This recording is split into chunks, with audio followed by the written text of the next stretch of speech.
अखिलेश यादव ने भाजपा पर लगाए बड़े गंभीर आरोप। नमस्कार, आप देख रहे हैं यू न्यूज लाइव 24 और मैं हूं आपके साथ ज्योतिका।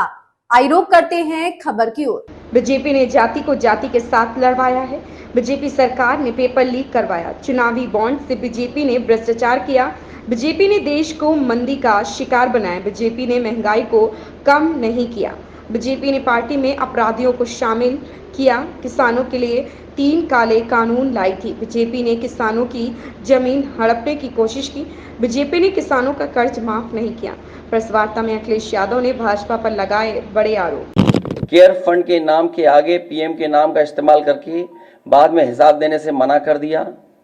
अपराधियों को शामिल करने, उनके कृत्यों पर पर्दा डालना, जैसे मणिपुर में अपने संगी साथियों द्वारा बेटी के साथ मानवीय व्यवहार में, बीएचयू छात्र अभद्रता कांड में, खीरी किसान हत्याकांड में, हाथरस की बेटी के बलात्कार हत्या व कानपुर देहात कांड में जहां मां बेटी को झोपड़ी में जिंदा जलाकर मार डाला, ऐसे अनगिनत उदाहरण हैं।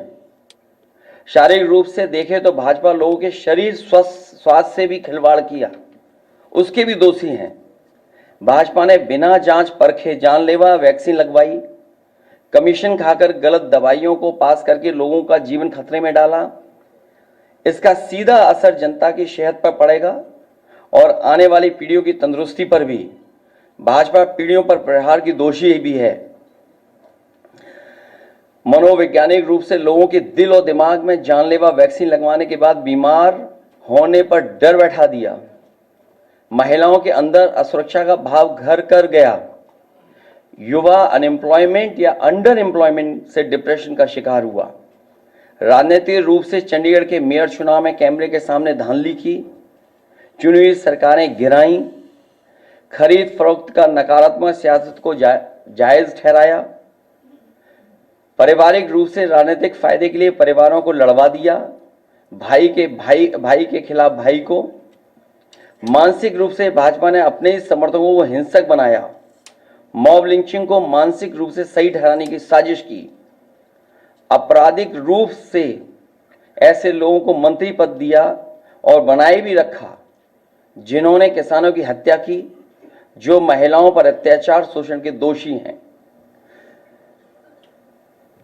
न्यायालय तक में अपने लोग पिछले दरवाजे से सेट किए। न्यायाधीशों से खुलकर एक विचारधारा विशेष के लिए बयान दिलवाए। न्यायाधीशों को राजनीतिक पदों पर लालच देकर कानून तक को अपनी भ्रष्ट सोच से यही काम यूनिवर्सिटी, कॉलेज, स्कूलों में किया। नौकरशाही में लेटरल एंट्री के बहाने यही धांधली की। योजना आयोग खत्म किया। ED, CBI, IT, income tax को सरकार बनाने, बचाने और चलाने के लिए इस्तेमाल किया। झूठे आंकड़ों से देश और दुनिया को छला, जिससे अंतर्राष्ट्रीय स्तर पर भारत को विकासशील देशों की। भाजपा ने इन्हीं सब कारणों से देशवासियों की जिंदगी को खतरे में डाल दी। भाजपा का झूठा राष्ट्रवाद, चीन की घुसपैठ से रजांगला मेमोरियल जैसे शहीदों के बलिदान का स्मारक तक नहीं बचा पाए। भाजपा की भ्रष्ट नीतियां बीते कल के लिए नहीं बल्कि भविष्य में भी देश की रक्षा के लिए असमर्थ व अक्षम है। इसलिए जनता इस बार गांधी जी को याद करते हुए करो या मरो की तरह आंदोलित हो गई है।